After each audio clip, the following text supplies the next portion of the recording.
welcome back to another episode of The Damage Report here in our second phase of quarantine in a big building with no other people in it. I feel like it's the Walking Dead days, and I'm probably not the only one. Welcome back to the show. Lots of news to get to. Our country's falling apart, and we're going to touch base with the man pushing it over the edge in interview after interview, Donald Trump. But you know who's gonna be doing that with me today? A blast from the past, one of the original TDR crew, Dan Evans, joins us on the show once again. How's it going, Dan? Hello, humans. I am so happy to be back on the old stomping grounds. Good to be with you, John. It's great to have you here. Dan was one of the basically the original producers on the Damage Report. He is now a leftist video creator doing awesome sort of video essays and breakdowns of what's going on. What's some of the most recent stuff that you've talked about on your channel, Dan?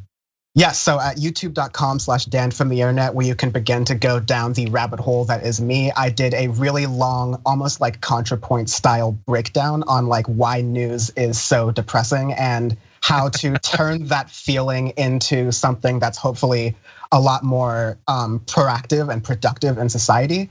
And I'm starting a not competing with John at all, of course, but a small political show series where I'm interviewing really cool people who talk about political issues from the left. It's very occasional. It's only a couple of weeks on weekends, but you can all check that out at youtube.com/Dan from the internet, where I'm sure I might be able to guilt John into being a guest in at some point. That sounds awesome. Okay, and the fact that you threw me that little bone at the end means that I no longer feel the knee-jerk reaction that was building up while you were speaking to utterly crush you. You see, that's the thing. That's the thing, is because when we were naming it, it has report in the name as well. Now it's is John going to? Yeah, whatever. I mean, it could be the Damage Report. I think that'd be pretty good. But anyway, very happy to have you on. Everyone needs to buckle up. / also hold on to your butt, because this is gonna be a weird show, okay? Donald Trump spent literally every waking moment of yesterday being interviewed, and I mean, we've got some real breakout moments of a couple of different categories of this is really, really dark and scary moments. We've got at least 2 of those, and only one has to do with the Kenosha terrorist. And then the grandpa's off his meds moments, and it's just to some extent maybe it's kind of funny, but he's in power, he's in charge, and so I need you to brace for impact on the stuff that we're gonna go through throughout today. We've also got a little bit of Joe Biden, who is technically running for president, so we're gonna see how is he responding to the way Donald Trump wants this campaign to go, what sort of turf he wants it to be fought on. So we're gonna have that. A little bit of an update on the national coronavirus strategy, and we'll see. We have a little story for the end. We'll see if we get to it, if we have time. But if you're already here and watching, whether on YouTube or on Twitch or literally anywhere, maybe platforms I don't even know exists because I'm not a Zoomer, you can hit the like button, share the stream, let more people know that the show is going on. And if you want to chat along with us, we'll chat back with you, whether it's on the YouTube comments, super chats, Twitch or Twitter. Dan and I will be responding to some of your messages as we go on. We do have one brief bit of business to get out of the way before we launch into our stories. And I apologize if I'm wrong, Dan. The last time you were on, I think that was before the new craze of on the show, every guest having to choose or be chosen for a Marvel or DC avatar. Philosophically, yes. What sort of hero are you, Dan? I asked someone about this over the weekend, and I'm gonna be specific about when I was asked this and when I gave my answer, because it was on this past Friday. And I asked if Killmonger was an option, not because I completely agree with his strategy, but let's just say as the right gets more radical, I get a little more. Benjamin Dixon has a good quote about saying, I want to just grill and be with my kids, but I will turn my garage into a guillotine factory if necessary. And I'm starting to really understand that sentiment, politically speaking. So yeah, I guess yeah. I don't think that Killmonger was taken. Feel free, obviously, in the news recently. That's a good one. That's a bold one. I take a bit of issue with some of his strategy, as we were talking about before the show, but I get in a political sense what you're talking about. Well, listen, John, we can't do these purity tests on the left forever. I think sometimes we need to just like go with our gut and do a more forward-facing strategy. I agree, and that's why, you know what? I'm just gonna come out with it.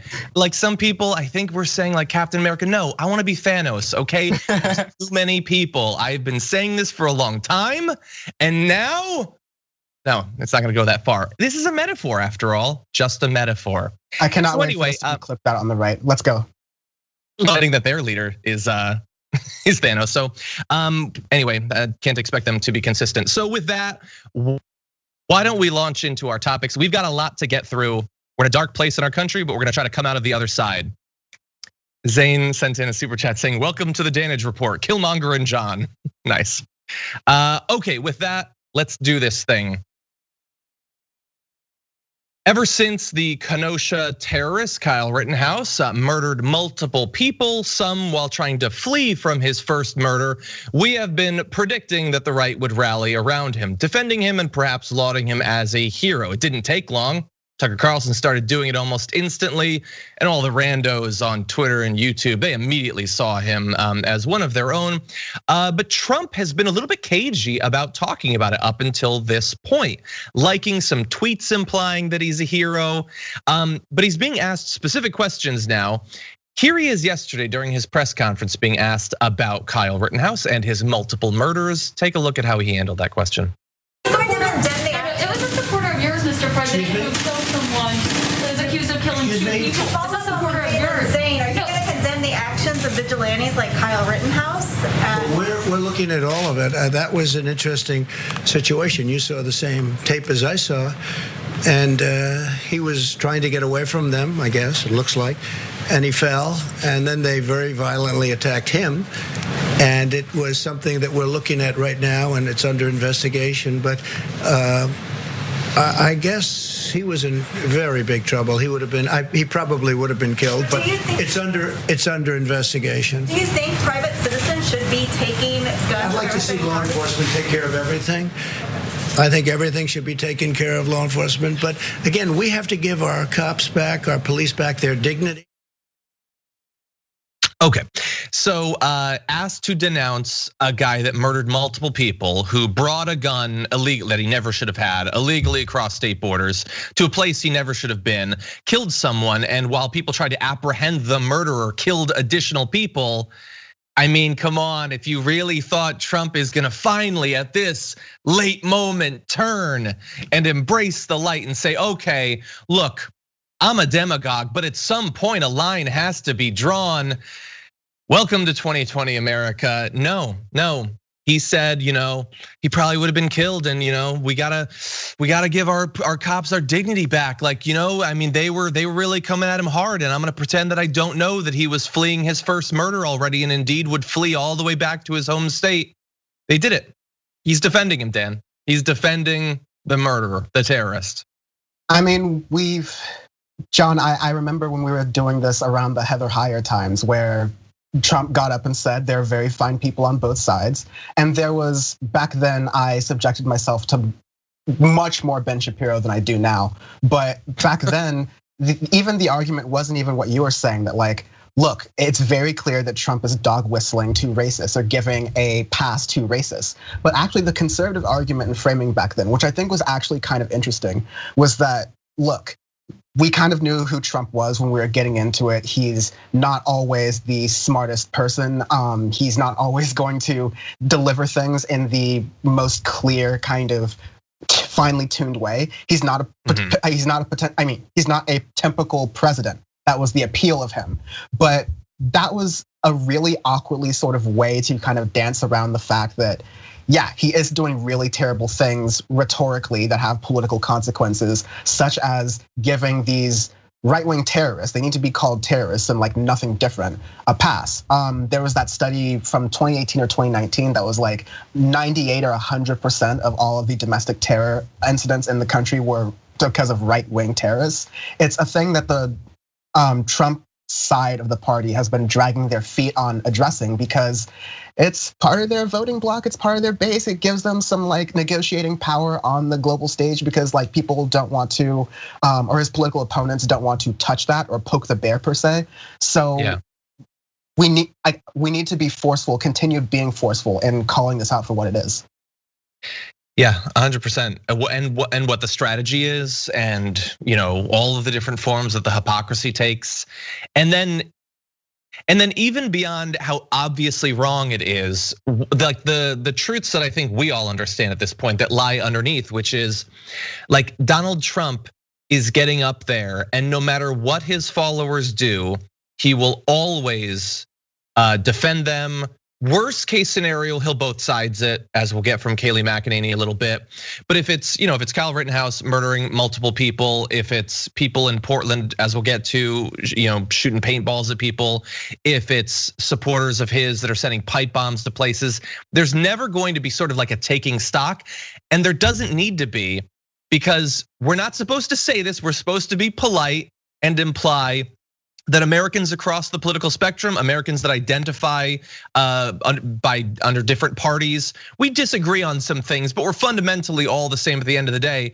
No, we're not. His supporters want more vigilante murders. They want more domestic terror incidents like this. They didn't think that pipe bombs being sent to CNN was a terrible thing. They don't think Kyle Rittenhouse going to Kenosha and shooting people is a terrible thing.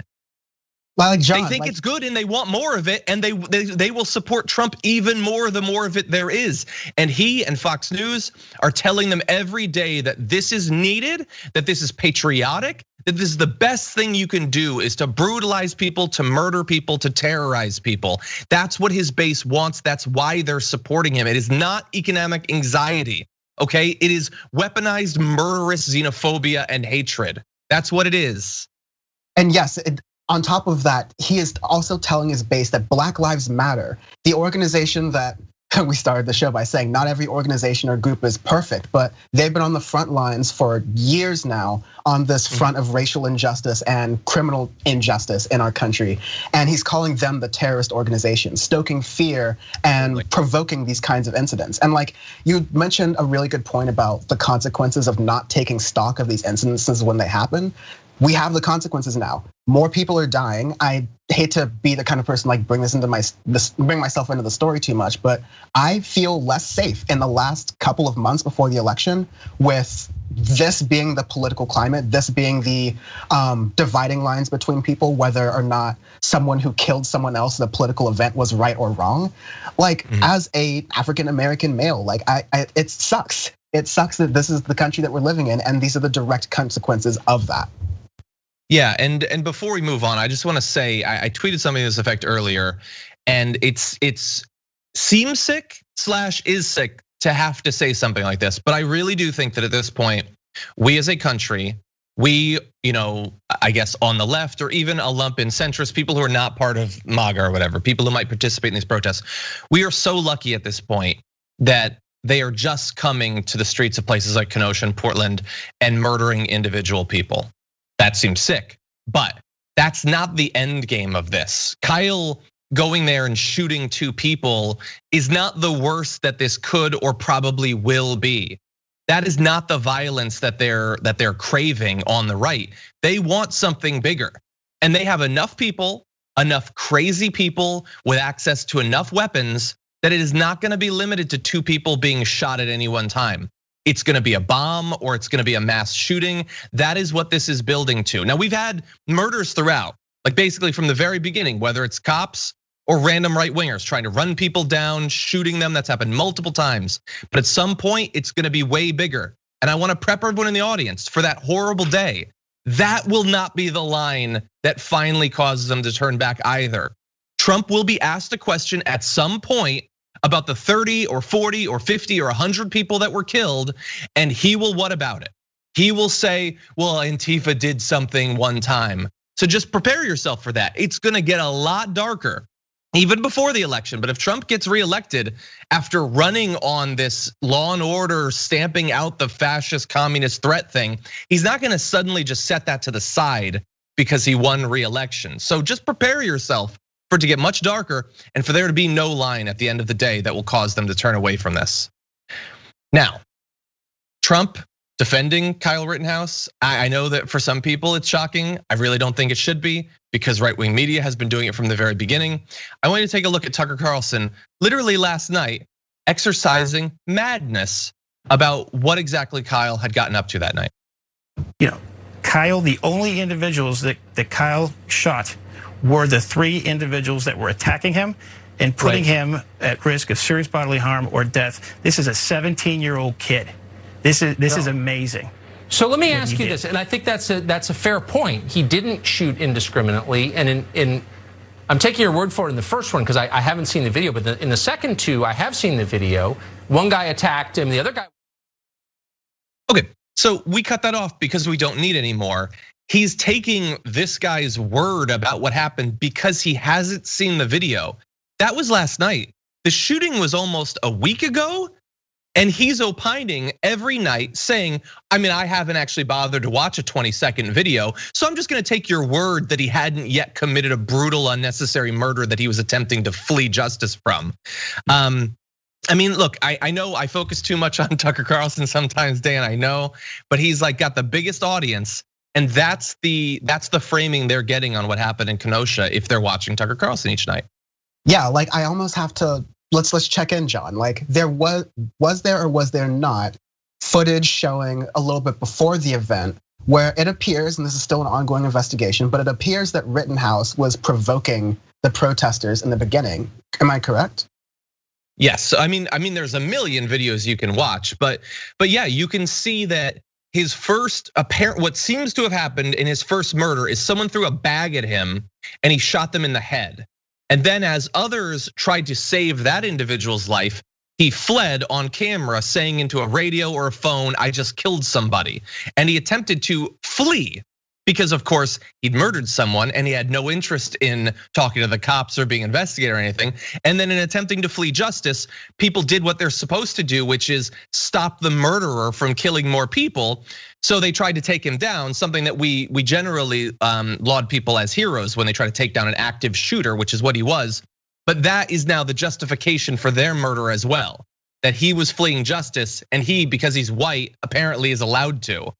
Yeah, all of this was available the first day. Yeah, so that's the other thing that's annoying and difficult is that you always have to, before you even deconstruct the argument with these people, you have to take the thing they're saying and rip it out of the fantasy bubble that they are living in and like give it the sunlight of truth and tell them, hey, here's what actually happened, here's what's going on here. And because, let alone he brought the gun over state lines, let alone he wasn't supposed to have the gun in the first place because he's 17, let alone the other video that's come up that shows his sort of like violent past. I hate like beating up on him because he's a kid, but also he killed people now, so we've got to do that. There's an apparatus that goes from Donald Trump and Tucker Carlson and Fox News, and sometimes it's a symbiotic relationship. But the reason that people like you and I and a lot of the other great folks, there's a great thread that Nikki McCann Ramirez over at Media Matters has put together of like instances in which Fox News hosts are defending the Kenosha shooter, and it's like 24 tweets deep now. This is an apparatus in which people are getting their information from at a time when the choices are so stark in this country between like the forces of darkness and like literally they're willing to get people from the government to round them up in cages and like send them to who knows where, all the way up to literally just doing not that, like going back to the same terrible system that we had before, but just like dialing back a little bit. The choices are so different now that having this news apparatus on the side that is poisoning the well of information is like, that's part of what's breaking the discourse. So I'm glad that we are paying at least attention to it. But yeah, it's not surprising that Tucker Carlson or any other of these ghouls are scraping the bottom of the barrel to defend right-wing domestic terrorism. Can you believe that in the year 2020, the Republican Party is defending domestic terrorism in the United States? Exactly. I can't. And the weird thing is, like one of the skills that the right has in reporting that is turned in the service of evil is if a black man is shot to death, they're gonna track down anything he did that can be spun to make him seem any less sympathetic. A picture, any sort of incident or whatever, they're gonna find it instantly because the victim has to be portrayed as the aggressor, of course. But it's odd that with this guy who had just killed a couple people in Kenosha, it wasn't Tucker Carlson that tracked down a video of him running up behind a woman and beating on her with his fists. It's weird that they didn't track down this background information about the motivations and frame of mind of this individual, and they don't seem to care about it. They're still defending him days after we found out that this is hardly the first time that he has instigated violence against people. It's weird how that works out. I wonder why, I don't know. Because he's exactly right. Because when you're on the right and you fit their narrative perfectly, even if you're the murderer, you have a gun and you're defending yourself for at least part of the video, for at least part of what happened that night. So therefore, he is standing his ground. He's defending himself. He represents every person who, rightfully so, especially in this political climate, just wants to make sure that they and themselves are safe. They and themselves and their family are safe from any sort of danger, all the way up to these Proud Boys who are now gathering in countries in cities to counter demonstrate and show off their guns and potentially provoke people. The right wing is willing to give a defense to all of those people because of getting into power to sustain this racist system and get tax cuts. That's why they're doing it. We need to talk about a relatively new show called the Republic, or UNFTR. As a Young Turks fan, you already know that the government, the media, and corporations are constantly peddling lies that serve the interests of the rich and powerful. But now there's a podcast dedicated to unraveling those lies, debunking the conventional wisdom. In each episode of On the Republic, or UNFTR, the host delves into a different historical episode or topic that's generally misunderstood or purposely obfuscated by the so-called powers that be, featuring in-depth research, razor-sharp commentary, and just the right amount of vulgarity. The UNFTR podcast takes a sledgehammer to what you thought you knew about some of the nation's most sacred historical cows. But don't just take my word for it. The New York Times described UNFTR as consistently compelling and educational, aiming to challenge conventional wisdom and upend the historical narratives that were taught in school. For as the great philosopher Yoda once put it, you must unlearn what you have learned. And that's true whether you're in Jedi training or you're uprooting and exposing all the propaganda and disinformation you've been fed over the course of your lifetime.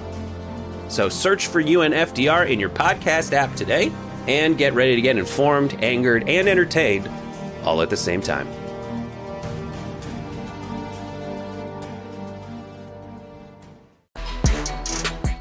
Trump spent part of his press conference implying that all of the video coming out of his supporters driving into cities like Portland with trucks, with Trump flags and all of that. And we showed you the video yesterday of them trying to run over people, spraying them with mace, shooting them with paintballs, just randomly terrorizing a town. He's perfectly fine with that. These are patriotic individuals, of course. And Kayleigh McEnany was asked about that. How can he label these people as patriotic? But she didn't miss a beat. I want to ask you about one of the president's other tweets this weekend. He took a video or retweeted a video of a caravan of people driving into Portland with Trump and American flags flying. He called them great patriots. What about that image does the president see as patriotic? And ostensibly, you're talking about people going into a city in which they don't live, presumably to protect property they don't own. What's patriotic about that activity? The president was highlighting that these were good Americans going in to peacefully be a part of a protest and show their voice. And that's what he was noting by the tweet and highlighting the video, which he routinely does. What about the video of them scuffling, shooting paintballs at people, getting in the mix with people? Is that patriotic activity? I don't think the president's seen that video, nor have I. But if you're going to ask about paintballs, it's incredible that for 90 days I've stood at. Cut it off because she transitioned immediately to, once you try to get her to respond to a specific incident that she definitely has seen and that Donald Trump has definitely seen, because Donald Trump spends every waking moment on Twitter. As I'm saying this, he's on Twitter right now. He sees the videos. They immediately turn to, well, what about something else that happened? I'm asking you a specific question about this, but she's gonna move to something else. And so them driving in and trying to run people down, mimicking the techniques that ISIS terrorists have used in any number of attacks around the world, and randomly spraying people with pepper spray and with paintball, shooting them with paintballs. That's perfectly fine and patriotic. And if you really try to pin me down, I'm just gonna change the subject to something else. But at the end of the day, what this means is that in the days following one of their supporters murdering people in the streets of Kenosha, they now have Proud Boys and the Patriot Bible whatever and the Boogaloo and all of those moving to all these cities.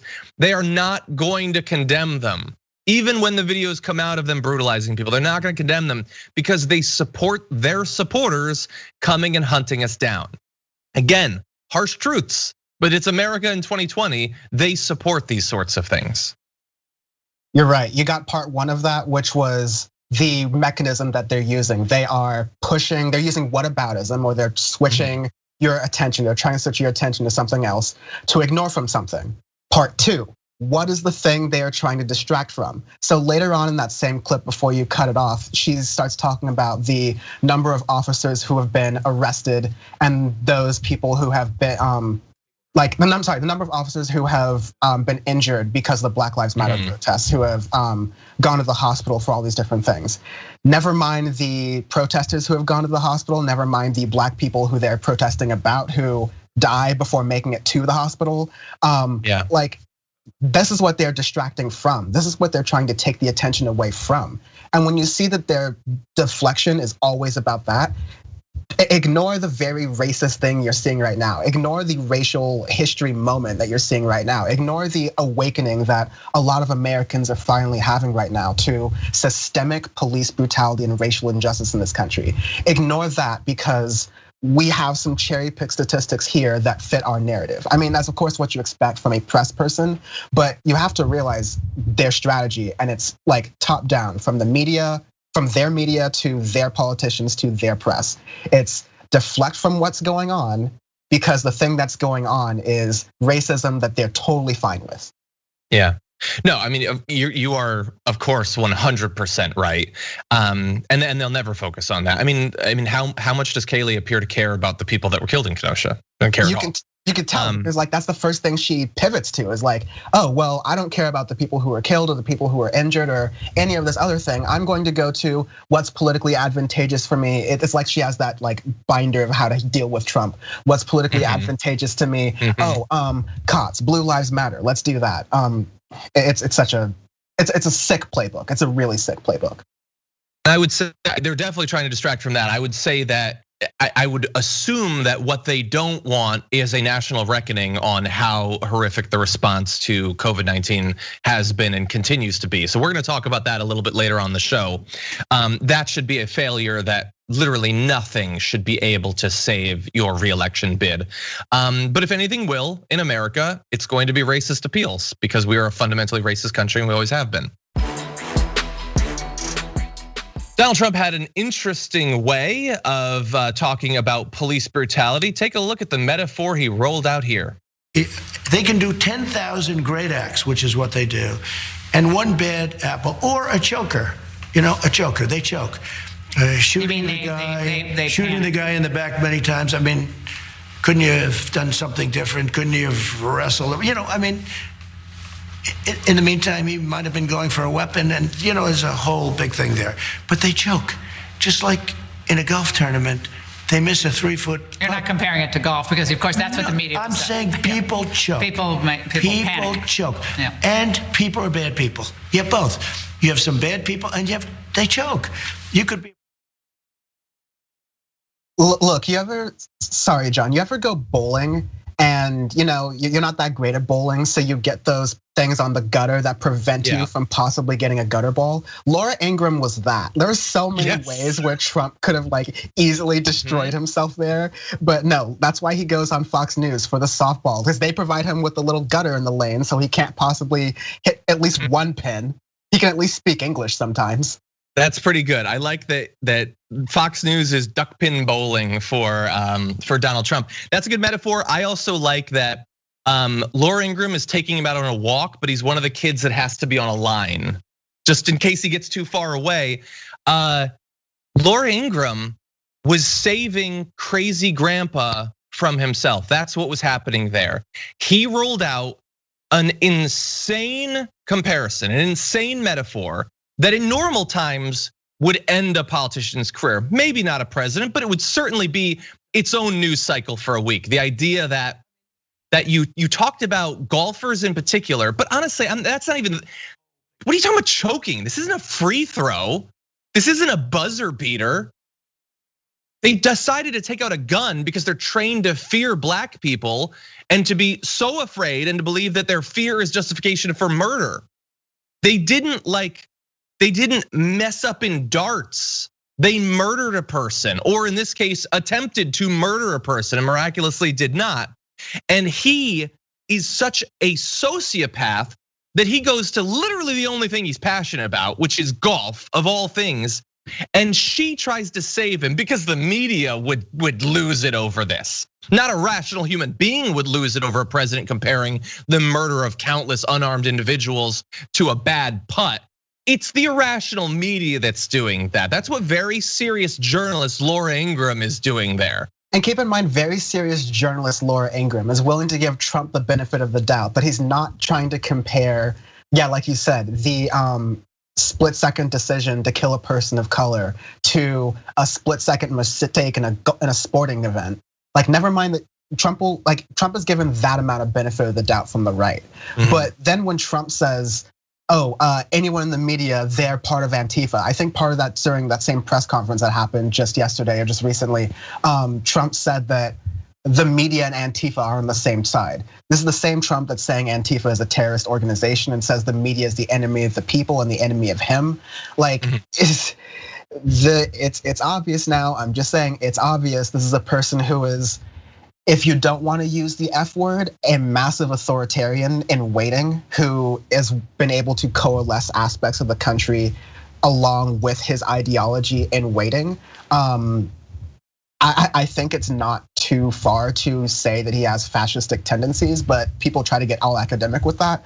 I don't know, when your life is in danger, we can talk about the difference between like fascism and proto-fascism and whatever. But like, there is the fact that even if I'm not being outwardly political, I might be wearing a mask outside, and some like Trump person might be eyeing me up or looking me up differently, or I am just a black person and I am walking outside and someone with a Blue Lives Matter flag is like eyeing me up differently, or maybe they're like carrying a gun or something. Like, that's my life now. That's my life for the foreseeable future while Trump is president, and actually a little bit afterwards. So like, the impacts of this administration have to be fully kind of addressed and touched on there. But you'll notice that it really isn't in the right-leaning media because they're in the bag for him. Yeah, I mean 100%. Like, if you don't fully support Donald Trump, then there were people initially on Fox News that liked a different candidate, but no, they've been weeded out. Yeah, and finally on the metaphor, the idea that it's like the cost of choking a sporting event versus killing someone. And he's calling them chokers when they frequently strangle black men to death. And we're gonna move on. Even we who are covering this, we're gonna move on because we're gonna be forced to move on. This thing, we have to accept and normalize and move on from things every day that should have stopped the country in its tracks, but can't. Let's move on. On Black Lives Matter, Donald Trump, who of course cares about black Americans a great deal, he has a little bit of branding advice for them from his Laura Ingraham interview. Black Lives Matter is a Marxist organization. You remember pigs in a blanket, fry them like bacon. That was the first time I ever heard of Black Lives Matter. I said, that's a terrible name. It's so discriminatory. It's bad for black people. It's bad for everybody. And all of a sudden it becomes like sort of, although now if you look, it's going way down because people are tired of this stuff, what's going on, the Black Lives Matter. If you look at what's going on with the bats and a lot of thugs. Running through DC last night. Oh, it's terrible what's going on. But Black Lives. Okay, so Dan, he's obviously a great businessman, great at branding and everything. What do you think about his advice to Black America to possibly rethink that whole Black Lives Matter thing? Right, so in business, you do a thing called a SWOT analysis, which are like strengths, weaknesses, opportunities, and threats. And I think I saw that in Silicon Valley, if I remember correctly. Trump may have seen that in his foggy parts of his brain when he went to the University of Pennsylvania Business School, allegedly. But his even analysis of Black Lives Matter is off. So obviously saying they're a terrorist organization is ridiculous, but the pigs in a blanket fry him like bacon. The main thing that he has gotten wrong is by trying to put in the air that, oh, Black Lives Matter membership is going down or going lower. And he can't be saying that while simultaneously saying that there is a mob in the streets caused by Black Lives Matter that's been going on for 90 days, conveniently around the time that people got fed up with Trump's treatment of the death of a person of color while it was a coronavirus pandemic that was disproportionately affecting people of color. He can't simultaneously have the opinion that Black Lives Matter is losing membership while it's a siege that he needs to be maintaining the office of the presidency for in order to beat. And that's how it's one of the easier tells of fascism. You're in power and you're strong and you're forceful while simultaneously you're weak and constantly under attack from all of these threats. It's double speak even right there. Never mind the other dumb things he throws in that part of that part of the interview.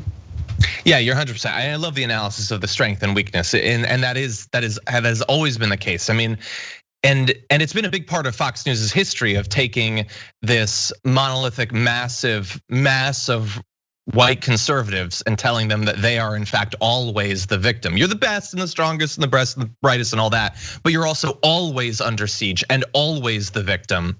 That is 100% true.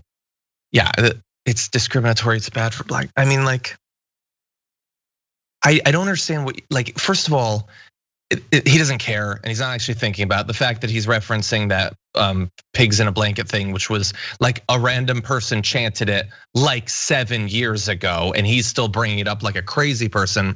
But the idea that it would be up to you, that any white individual, let alone a right-wing racist, would be the one that gets to determine if slogans are acceptable or not, let alone the fact that it's only been explained about 1.5 million times that like someone having a cancer pin doesn't mean that they're telling people who care about autoimmune conditions to go F themselves. That's not how it works. We get to focus on things if they need to be focused on. That doesn't mean it's the only thing that needs to be focused on.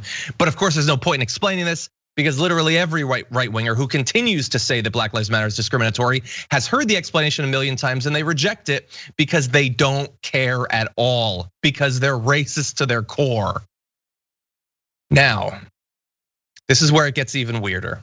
It's been horrific up until this point. It's been deeply worrying. And the next 4 years, if Trump continues on this path, are gonna be even darker than the previous 4 have been. But here's where it gets really crazy, because during his interview with Laura Ingraham, Donald Trump spun a few theories about Antifa planes and shadow men and things like that. And I really wish that literally any part of this was exaggeration, but it wasn't. Here he goes. He's not controlling anything. Who do you think is pulling Biden's strings? Is it former Obama people officials? That you've never heard of, people that are in the dark shadows, people that. What does that mean? That sounds like conspiracy theory. Dark shadows. No, what is that? People that you haven't heard of. They're people that are on the streets. They're people that are controlling the streets. We had somebody get on a plane from a certain city this weekend, and in the plane it was almost completely loaded with thugs wearing these dark uniforms, black uniforms with gear and this and that. They're on a plane. Where's this? I'll tell you sometime, but it's under investigation right now. But they came from a certain city, and this person was coming to the Republican National Convention. And there were like 7 people on the plane like this person, and then a lot of people were on the plane to do big damage. They were coming from planning for Washington. Yeah, this is all happening. Okay, so this is a thing that definitely happened in the real world. A bunch of Antifa super soldiers got on a plane with a bunch of equipment to do a terror attack. And for some reason, Spirit let them bring all of that onto the airline. I don't know. And then they flew into DC for the RNC to commit a terror attack. Now, I mention those specifics because I want you to bear those in mind as he this morning is asked about that. So again, bunch of Antifa people get on a plane to come and do a terror attack in Washington, DC. Okay, so he's asked about it again this morning, and here is what he says. The person was on a plane, said that there were about 6 people like that person, more or less. And what happened is the entire plane filled up with the looters, the anarchists, the rioters, people that obviously were looking for trouble. and the person felt very uncomfortable in the plane. This would be a person you know, so I will see whether or not I can get that person. I'll let them know, and I'll see whether or not I can get that person to speak to you. But this was a first-hand account of a plane going from Washington to wherever, and I'll see if I can get that information for you. Maybe they'll speak to you, maybe they won't. Oh yeah, maybe the voices will continue to speak to him, maybe they won't, because in the span of 8 to 10 hours, suddenly now it's not Antifa going to the RNC to commit a terror attack. Now it's a plane full of looters and rioters flying from DC to somewhere else to do something, and a person that you know, who's the you? Anybody who's listening, you know the person who was on the plane, but I can't tell you who it was, but I'll ask them. He's lost his mind. And we're gonna get into where all this comes from.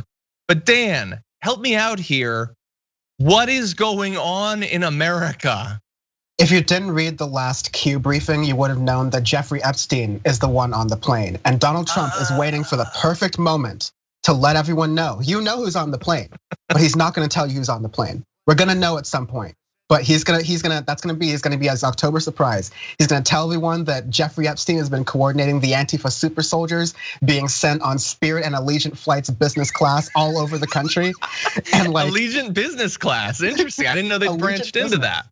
Yeah, after Trump planes went under, Allegiant folded their business class, and that's what it became. No, I mean, like, this is the birther guy who's saying, look, I know people, there's this person, and he's gonna be in a place, and we're gonna find out. I know, but I can't say yet, but we're gonna find out really soon. This sounds like the birther thing, where he had that investigator in Hawaii who was in the place, and he couldn't tell you the name of the investigator, and he couldn't tell you what he found, but Trump knew some interesting things, and he was gonna tell you some interesting things, and those interesting things were conspiracy theories about the whereabouts of Barack Obama's birthplace. Maybe Barack Obama was on the plane. Maybe he's the person you all know. I don't know. It makes as much sense as anything else.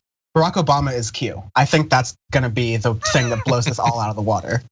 He's been playing both sides. A plot twist. Yeah, no. I saw someone in the comments like, "How do you watch this and not go crazy?" Would you even know if you'd gone crazy? Maybe we've gone crazy. I don't know, because I watch this all day long and it doesn't make any sense. And I think it shouldn't. I don't know, but maybe I've gone mad too listening to this. The president of the United States is talking about men in dark shadows pulling the strings on Joe Biden. And Laura Ingraham, who's in the White House interviewing the president, which itself should be the craziest part of this story, says, now hold on a second, that sounds like conspiracy stuff. Continue.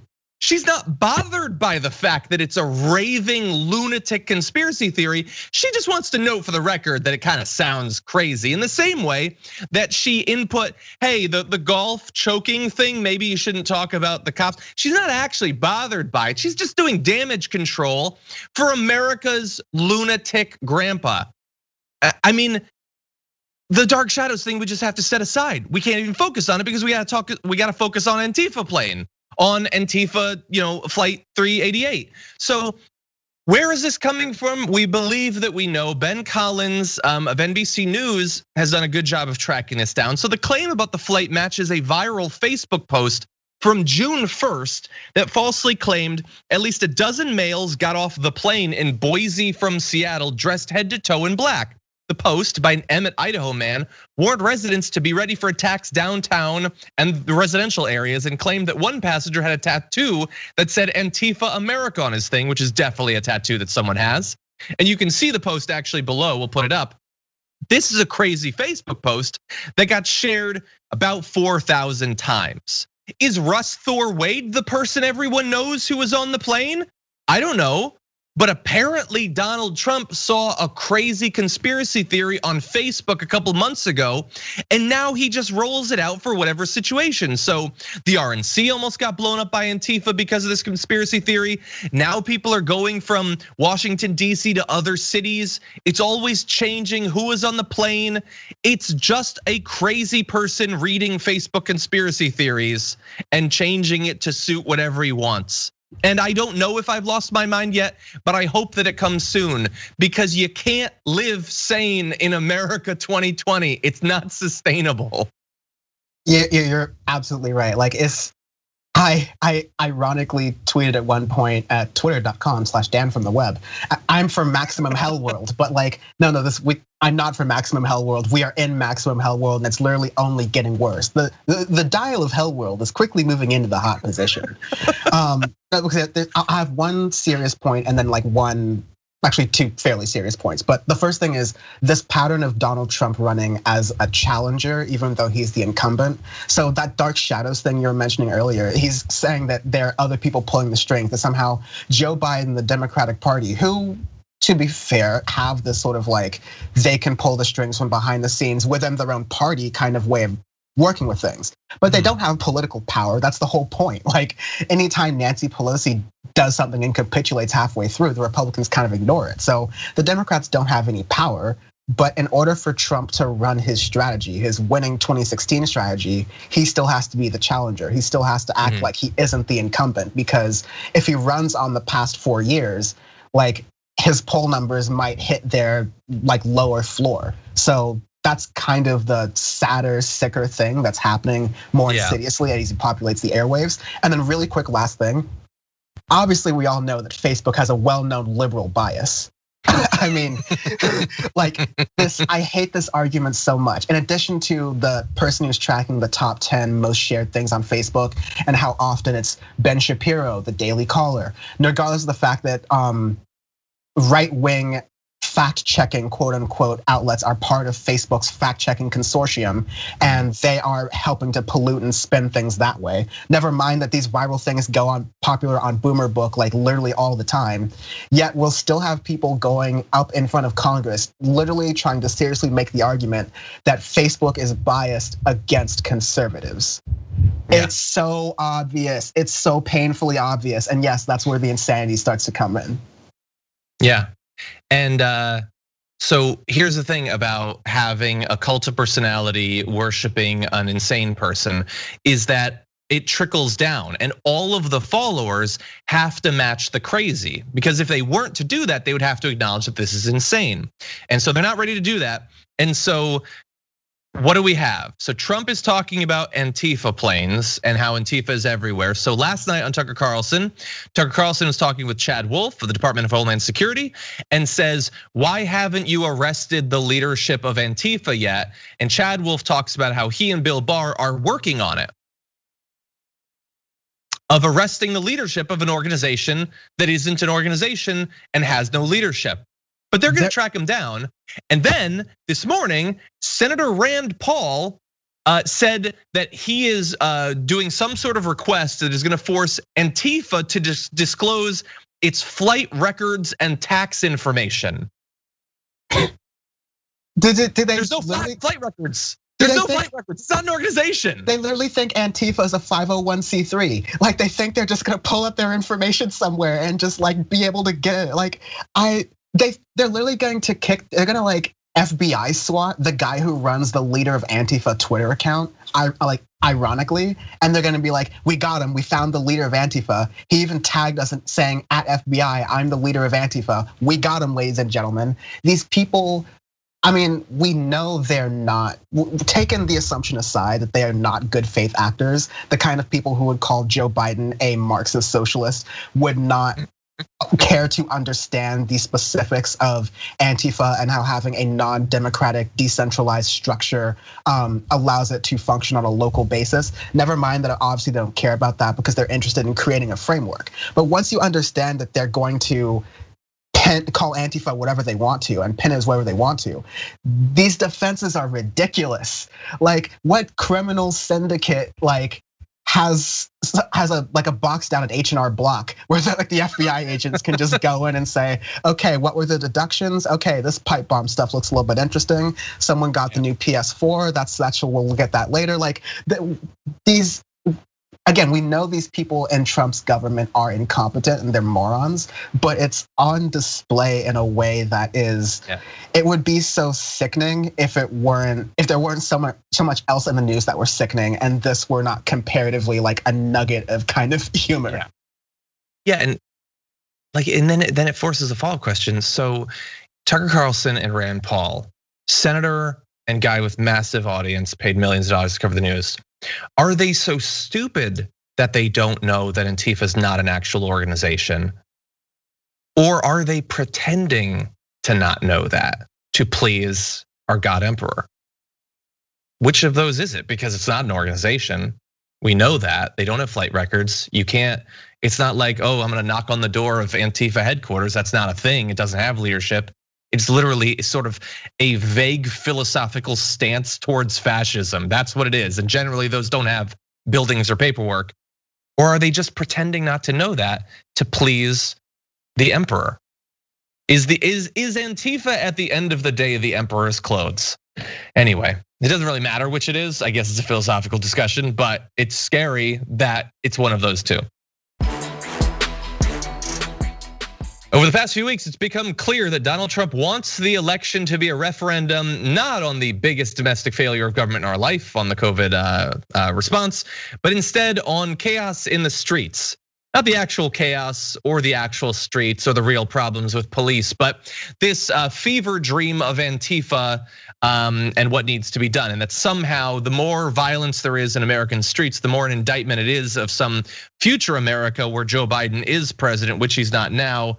It doesn't make a lot of sense, but you know what? Some shows have complex plots, and I'm trying to catch you up for season 2. So is Joe Biden up for that attempted frame switch, attempting to make the narrative of the election about that? Well, unfortunately, here's a bit of Joe Biden yesterday. I want to make it absolutely clear, something very clear about all of this. Rioting is not protesting. Looting is not protesting. Setting fires is not protesting. None of this is protesting. It's lawlessness, plain and simple. And those who do it should be prosecuted. Violence will not bring change. It'll only bring destruction. It's wrong in every way. It divides instead of unites. Destroys businesses, only hurts the working families that serve the community. It makes things worse across the board, not better. No, it's not what Dr. King or John Lewis taught, and it must end. Okay, so look, he's saying don't break things, don't burn things, don't kill people. Obviously, agree with that message clearly. But this is, I would say, and feel free to disagree, Dan, this is Joe Biden going on the defensive on territory that isn't his, that Trump has told him he needs to defend. And so now that's what he's responding to, and denouncing people that have nothing to do with him, acts that are exaggerated or non-existent. It seems like a terrible strategy, and I worry that Joe Biden doesn't get what's going on.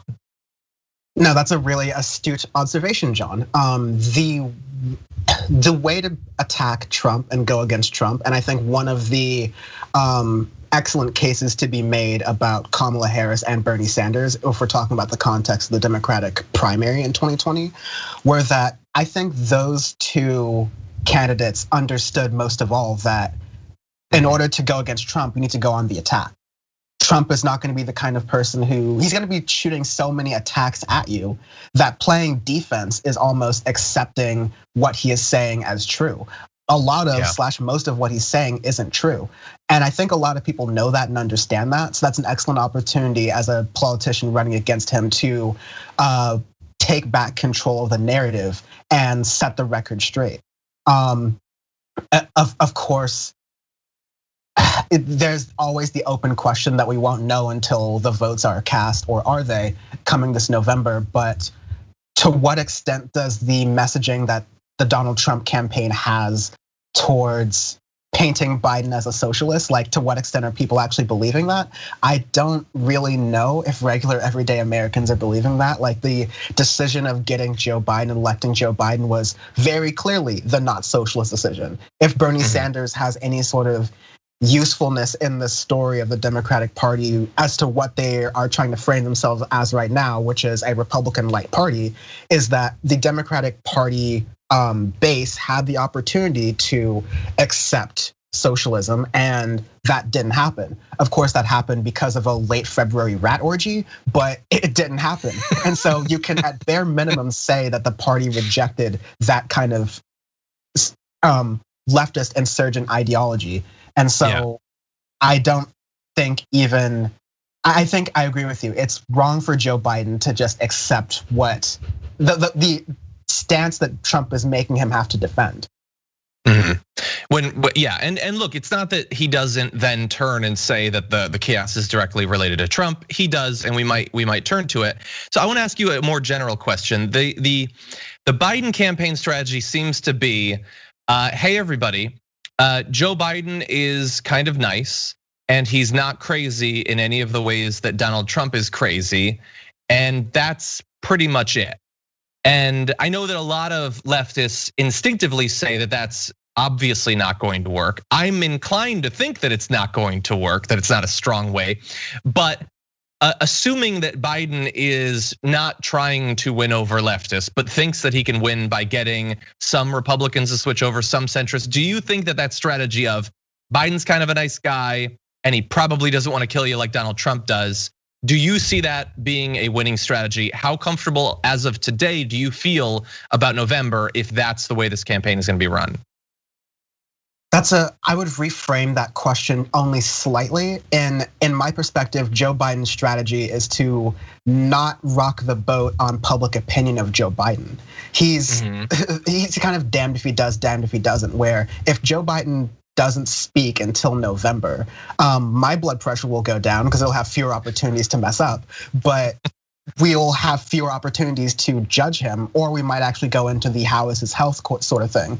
So because of that, Joe Biden has to speak, but yeah, Joe Biden speaking is a significant problem most of the time. So he just gets into gaps too easily. So Joe Biden has to walk this tightrope of being visible and standing up as the non-Trump option, while also not really saying anything too substantive or rocking the boat at all. Because like we said, I've gotten all of my anger about this choice that the Democratic Party has gone with, but they've gone with the least resistance to having that imaginary centrist middle of the road Republican voter picking Biden over Trump as possible. They want to have that least amount of resistance as possible. And the more Joe Biden gets into even slightly the nuance of more has been taken from African Americans in this country than any riot can possibly make up for. Joe Biden can't touch that, because even though I strongly agree that's the right point, and maybe you get Joe Biden to crack open a cold one, maybe he'll agree with you, but he cannot make that point because he needs to be the path of least resistance for being a referendum on Donald Trump. Will that work? I hope so, but I don't know. I just see that as being his strategy and that as being his restraints. We've got a video. Skip, if we could go ahead to the do I look like a radical? So skip one and go to the next Biden video. Basically of Biden trying to make that point, and this really goes back to what you had said earlier about the attempt to pitch him as this radical Marxist or whatever. Here is Joe Biden. Ask yourself, do I look like a radical socialist with a soft spot for rioters? Really? I want a safe America, safe from COVID, safe from crime and looting, safe from racially motivated violence, safe from bad cops.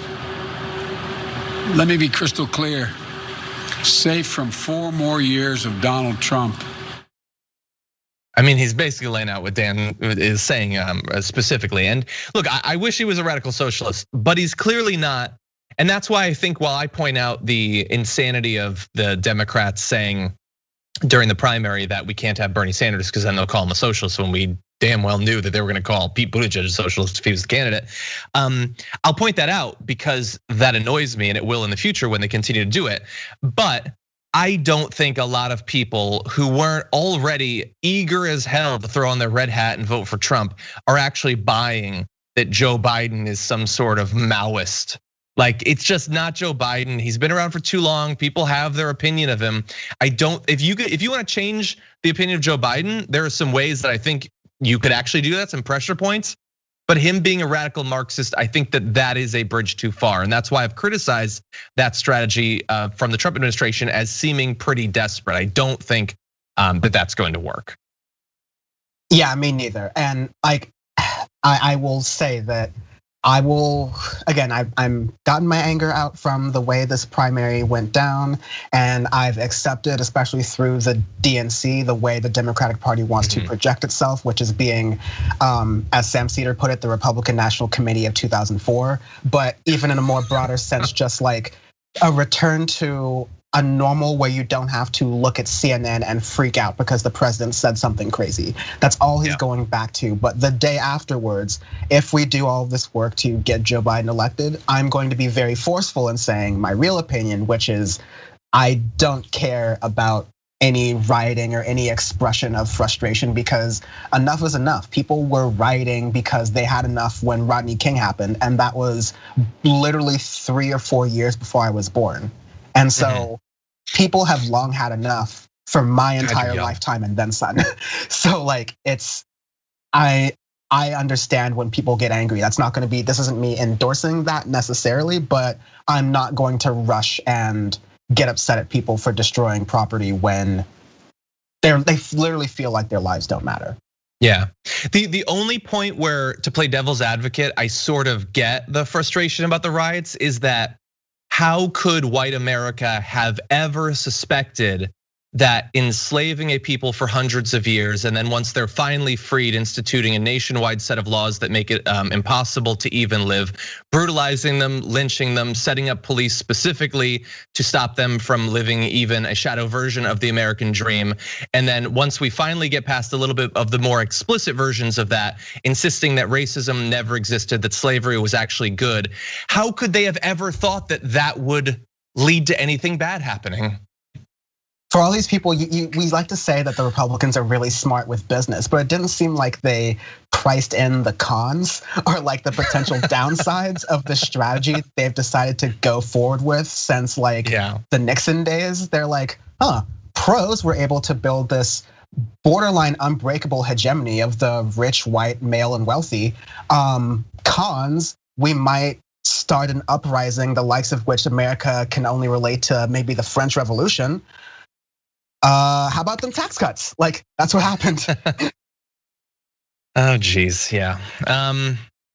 Okay, we don't have much more time. I think we can do one more quick story because it's too important to miss. And I alluded to it earlier when saying one of the things that they want to distract from is 100% this. So let's turn now to the pandemic.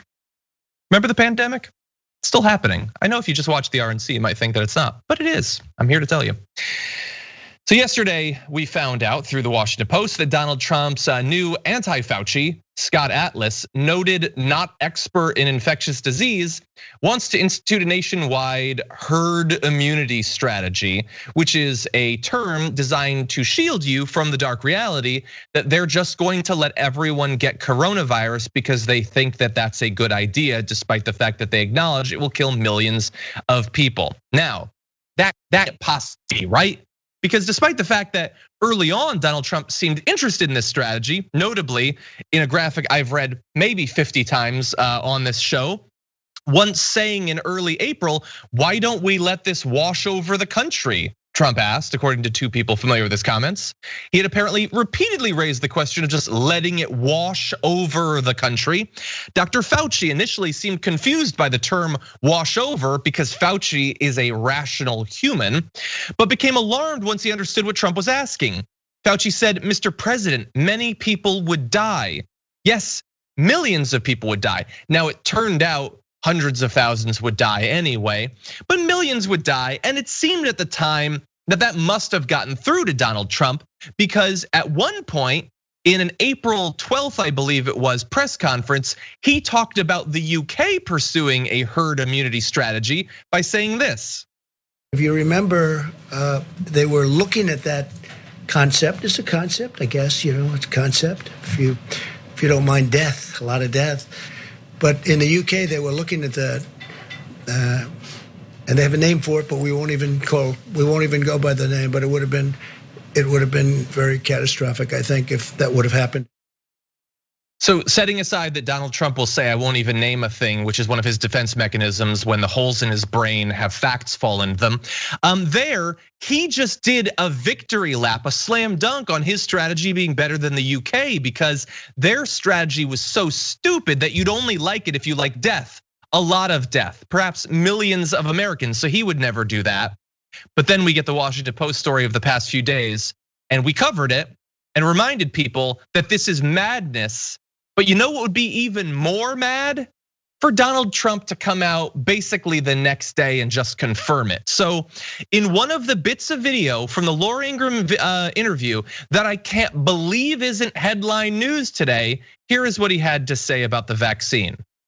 Are you worried that on the push for vaccines, these fast vaccines for COVID, you might be splitting a coalition of Americans, frankly, in both parties, who aren't comfortable with once these you vaccines? get to a certain number, we use the word herd, right? Once you get to a certain number, it's going to go away. So, it doesn't have to be. But yeah, I mean, a lot of people are not going to want to do it. A lot of people don't want to do the flu. Should it be mandatory? I never had the flu, but I never had it. Okay, so again, leaving aside the insanity that Laura Ingraham is saying that once we have a safe vaccine, people would be totally justifiable in not taking it. Trump just casually slipped in, we say herd. Yeah, once enough people have it, we'll be fine. The herd thing. He's now just saying that that's what we're doing. And that is like the 30th most talked about part of that interview, that he just confirmed that they're following a strategy that analysts say that Trump has said in the past would kill more than 2 million Americans, even if it works. And there's very little information that would lead one to believe that it will actually work, since we have no idea if you can even develop immunity to coronavirus. He just slipped it in, Dan. He just said, we're going herd. I love that. This is how we can easily tell this is how Trump's brain works, because herd immunity has been a term in science for a while, and has been a term in virology for a while. But he was explaining herd immunity and the concept of it. He clearly didn't get it. He was totally fine with the potential death that would take place if we had herd immunity with a particular coronavirus that we didn't fully understand. That's extremely contagious, and we're getting news sources coming out from across the world saying that people can catch it multiple times. Like they can have it within 2 or 3 month spans. So herd immunity may not even be the name of the game here as far as having an actual strategy. Again, if we're gonna play the game of actually entertaining Trump's crazy ass statements as strategy. But the part where he said, once it reaches a certain number, it goes away. Like I was annoyed with the Fauci sort of like daddy love almost that was happening earlier, but Trump is now explaining the medical strategy of the country, and his idea of how a virus works is once you hit a certain number, it's like a video game. When you hit 999, it just doesn't go up anymore, and it's like you have all the coins. What's the point? What's the difference? Like he is not understanding the weight, the ramifications of the fact that almost 200,000 people now are dead because of this virus. And he is gallivanting about the rest of society and doing everything he can to mess all that up. But these deaths are on his hands. These blood is on his hands. And it's also on the hands of his supporters and his enablers in the media and in the Congress. Yeah, 180,000 people. Like if you had heard before coronavirus hit America, or at least before we knew that it hit America, because it was rampaging untested for some time. If you had heard that 18,000 people were gonna die, you would have justifiably lost it. Remember those initial estimates, like maybe it'll hit 65,000, and then it seemed to slow down early on, and they were like, well, no, it's clearly not gonna hit 80,000. Now we're at 180,000. And they are following a strategy that will kill millions of people in the end, theoretically. And he doesn't know anything. He doesn't know anything about vaccines or about herd immunity or how it works, its limitations, what we need to understand about antibodies and the other things that influence whether you actually develop an immunity to it. He has no idea, and he doesn't care. And honestly, like we're doing this thing about the Washington Post story and like taking a look at what he says about it, but like we don't need any of that. It has been clear that that's the strategy that they're following. At the very least, at the federal level, 4 months, they've been doing nothing. Now, that doesn't mean that states and cities aren't doing something. They are. We do have a federal system of government.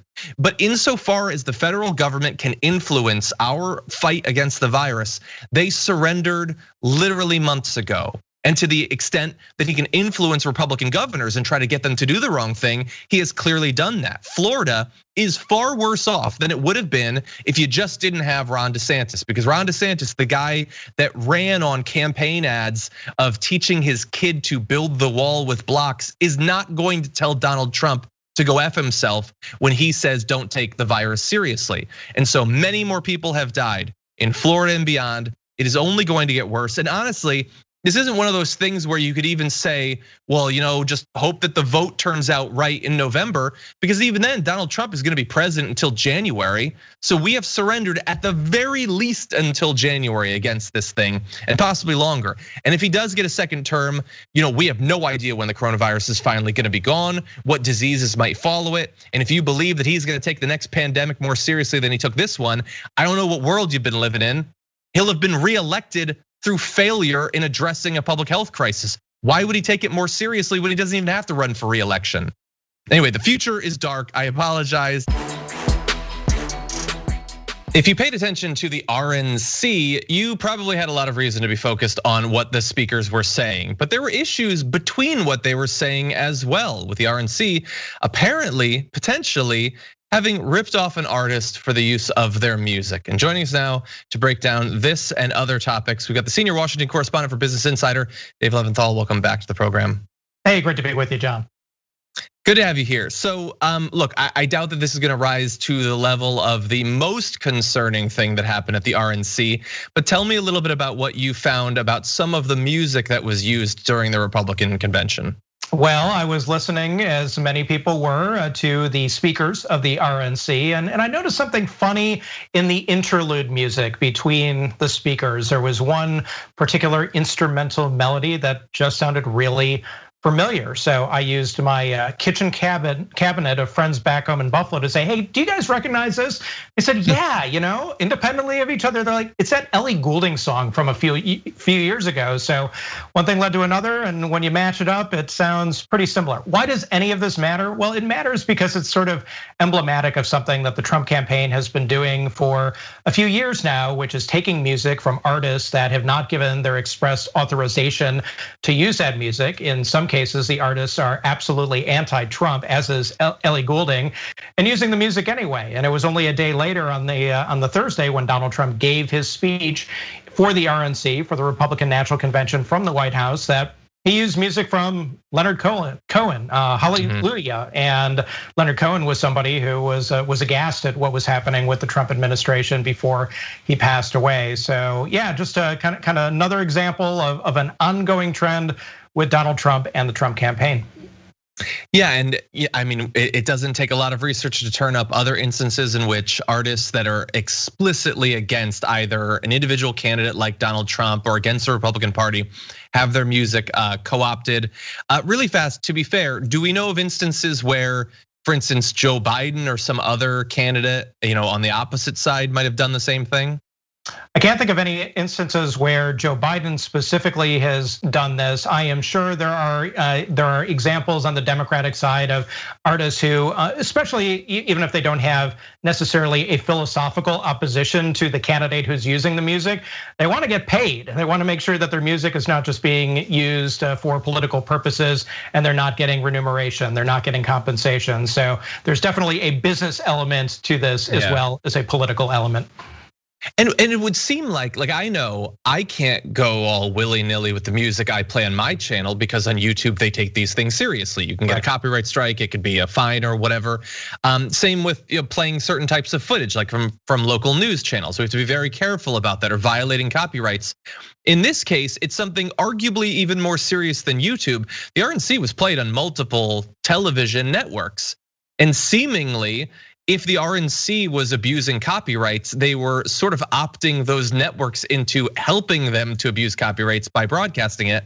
Now, I understand that there generally aren't consequences for anything in politics these days, but could they potentially be in any trouble? Is there any reason to believe that Ellie Goulding or the Cohen family or anyone else are pursuing any sort of money or legal ramifications for this? Well, I reached out to Ellie Goulding's publicist, and they said absolutely that she has not given her permission for any political party, anyone, to use her music in a political context. And Leonard Cohen's estate is weighing its legal options. So in either of these cases, yes, there is a legal avenue. Yes, there is a possibility that there could be some sort of court action or movement. But there's nothing to indicate exactly yet that something is definitely 100% in the offing. Interesting.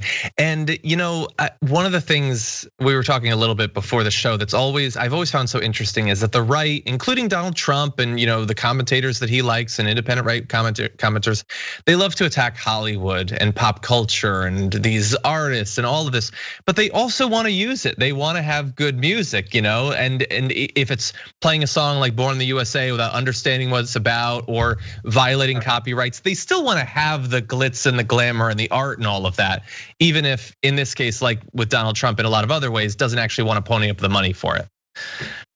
So hardly the most important story, I will grant you, but good research there, and we'll see if perhaps it leads to something. But you make a great point, John, that Donald Trump especially, conservatives, I mean, of course they want to put on a good show, and who's a bigger showman than Donald Trump? I mean, he has a star in the Hollywood Walk of Fame. He wants to make sure that if he's going to put on a production, that's going to be a great production, and it's got to have good music too, even if the music isn't necessarily coming from people who are authorizing Donald Trump to use that music. Now, the last time you were on the program, we talked about one of Donald Trump's big former donors sitting out the 2020 election. And that certainly seemed consequential, but it was clear that that doesn't mean that the Republicans and Donald Trump won't have big donors. And in one of your most recent articles, you broke down one area where these donors tend to come from. Can you tell us what you found? Yeah, absolutely. And it was a story about Hollywood. Well, while I've got my entertainment reporter hat on, we might as well go the full Monty here. But Republicans, Donald Trump, many people running for the Senate and the House on the Republican side, they make such a big deal about liberal, awful, terrible, evil Hollywood. So we wanted to kind of go in the other direction to see, well, of course, Democrats get a ton of support from Hollywood, but do Republicans get support too? The easy answer is yes, not to the degree that Democrats do, but to a significant degree, and not just in terms of campaign money, but also in terms of various other realms, the lobbying world, for example, people who are supporters of the Republican Party. And Jeffrey Palmer is a name that may not be a household name, but somebody who lives in the very famous 90210 zip code. He's about as Hollywood as it gets, even though he's a real estate mogul, not an entertainment mogul. But consider him a real estate mogul to the stars, if you will. And he has put down $6 million so far to the benefit of Donald Trump, going to a super PAC that's supporting Donald Trump called America First Action, and that's some real scratch. And we added up the numbers. We analyzed all the zip codes from in and around Hollywood, Bel Air and Beverly Hills and Hollywood itself. And what we came up with is examples of millions upon millions of dollars that come from people who live in that area from Tinseltown and has gone to either the Trump campaign, Trump super PACs, different Republican political committees, different Republican political candidates. And so it's real. So every time you hear a Republican say, oh, Hollywood is so terrible, you might want to ask the question, well, is that particular Republican actually getting money from Hollywood? And the answer may very well be yes, he or she is. You said that that Dems get more money, but that it's still significant, the money that goes to the Republican Party. Do we have a rough idea of about the split? So it's impossible to tell exactly, percentage wise what the split is, in part because some of the smaller dollar donations aren't necessarily a matter of public record. But if I'm eyeballing it here, but we're probably talking about 70 to 80 on the Dem side, and maybe about 20 or 30 on the Republican side, especially when you have some of the big donors like a Jeffrey Palmer giving donations that are measured not in 4 or 5 or even 6 figures, but 7 figures. It's pretty easy to see after you add a few of those up that the Republicans are definitely getting some significant support from Hollywood that is reflected in the reports that are being filed by the committees that are receiving that money. Yeah. So obviously, they're not against taking the money. So there has to be something else at play as to why they tend to focus on this so much. And there were references to Hollywood even at the RNC just a little bit ago, which seems weird for a number of different reasons, including that Donald Trump starred on a TV show. He's appeared in any number of different movies. Of course, Ronald Reagan came through in the same way, and it's not like. I'm not a big Trump supporter. I don't necessarily know every way that they think about everything. It's not that they like Donald Trump despite the fact that he was on television and all of that. They seem to love that aspect of him. So why the simultaneous demonization of Hollywood while embracing politicians who were in Hollywood, and then Fox News bringing on people like Dean Cain and other sort of former actors? They seem to want part of this while simultaneously hating it. What do you think that's about? Yeah, well, it kind of fits in a way with how Donald Trump operates, where sometimes he can hold two opposing thoughts in his mind and argue both sides and make it all seem logical. We've seen this time and time again with different policies, different political positions. It's not anything new. Even when we talk about money and politics, Donald Trump came out of the gate saying, I am never going to take any money from anyone. I am my own billionaire. I'm my own man. I don't need your money. And now Donald Trump hasn't given a dime to his reelection campaign and is relying exclusively on other people's money. As it applies to Hollywood, I mean, we talked about Donald Trump having a star on the Hollywood Walk of Fame. Donald Trump is as Hollywood up as it really gets. You mentioned some of the movies that he was in, TV shows. I mean, heck, Donald Trump is in the WWE, World Wrestling Entertainment Hall of Fame by virtue of his appearances on that show and in the acts that he would put on with Vince McMahon, the leader of WWE. And oh, by the way, Vince McMahon's wife, Linda McMahon, served in the Trump administration and is leading that super PAC that we mentioned before, America First Action. So, is she really? She is. I did not know that. The connections, the ties, the interplay, the around and around of all of this. Sometimes it doesn't meet the eye, but it's there, it's real, and it serves to reason in a very major way that Hollywood is a convenient whipping boy for Donald Trump and many Republicans. But at the same time, too, they're going to endear themselves and connect themselves with Hollywood. And I would just mention too that that does extend to sort of the policy debates that are going on right in the here and now. The Motion Picture Association of America, okay, big lobby, a lot of money. Who's one of their top lobbyists? A guy by the name of Brian Ballard. Who's Brian Ballard? Well, one of Donald Trump's top fundraisers, who's working on behalf of one of Hollywood's biggest lobbying groups in an effort to get policy and get bills passed that are going to be advantageous to Hollywood. Interesting, yeah. It would be interesting to see if you were to talk to some of these very wealthy people in Hollywood that are giving actively to Trump, what they think about it. I'm sure that they found some way to square the demonization with the fact that they live there and support him, but that would be interesting too. Very fascinating work. Looking ahead, Donald Trump is the focus of multiple lawsuits and has been in the past. Potentially more could come in the future. You've been writing about how the outcome of the November election could have a lot to say about where those lawsuits go, how they end up. What are the stakes for Donald Trump from a legal perspective? They're massive, and the story that we published just recently goes through point by point all of the different ways that the legal world could trouble Donald Trump, not while he's president, but after he's president. And I talked to more than a dozen different lawyers, very high-ranking former officials from the Department of Justice, the Federal Election Commission, and other government entities. And if there was a consensus to be had, it was around this notion that Donald Trump is gonna be dealing with this stuff for a long, long time to come, particularly if he doesn't have the protection of the presidency. That may be regarding his campaign. It may be regarding the Trump organization and his business entanglements. And it also might be involving Trump's taxes. It could be involving other things, including the Hatch Act. There's more than a half a dozen things that got named in the story by the folks that we interviewed who see this as a real problem. And when you mentioned the protection of the presidency, what are some forms that protection comes in? Well, the biggest form that it comes in is that the Department of Justice has a standing policy, has for many decades, that it will not indict the president of the United States. And one thing I didn't mention, but will now, is the Mueller report. The Mueller report, everyone might have forgotten about that. Oh, that's old news. It's dealing with impeachment. That seems like a lifetime ago.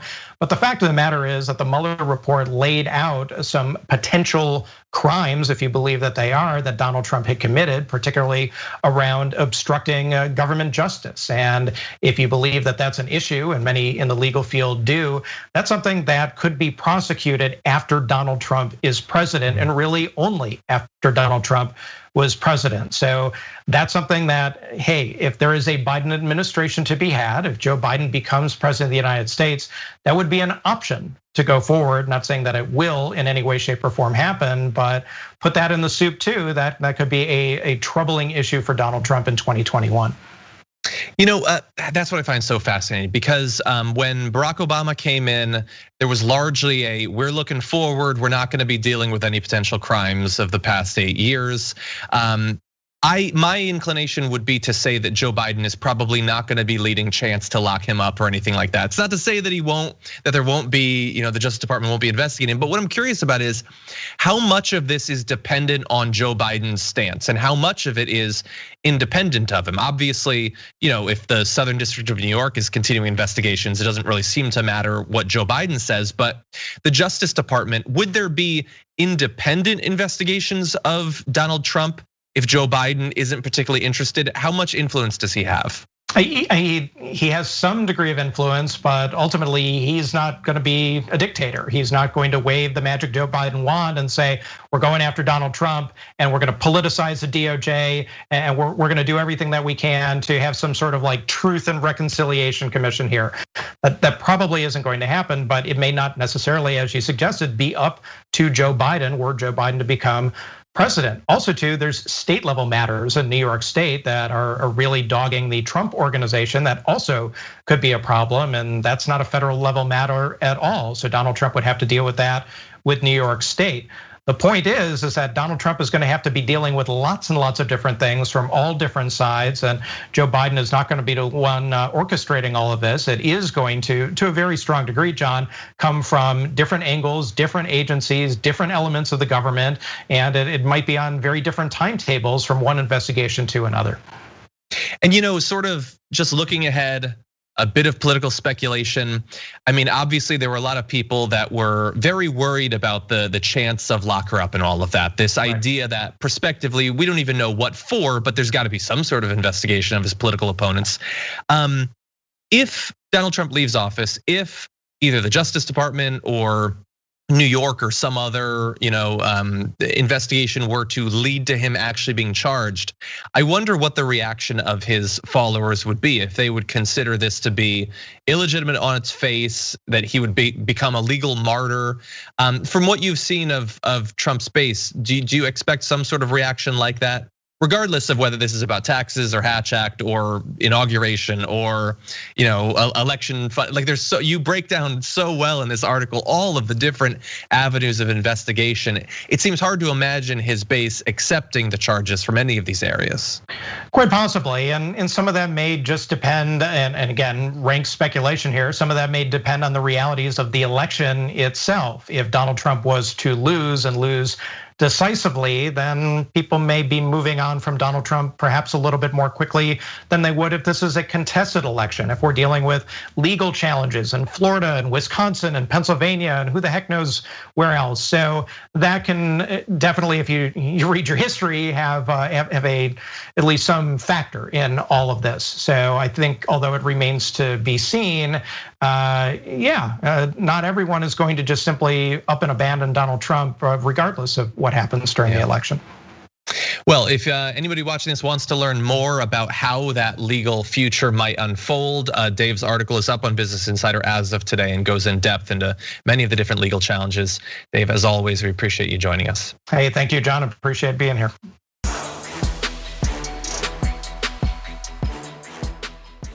Thanks for listening to the full episode of The Damage Report. Support our work, listen ad-free, access members-only bonus content, and more by subscribing to Apple Podcasts at apple.co/TYT. I'm your host, John Adarola. I'll see you soon.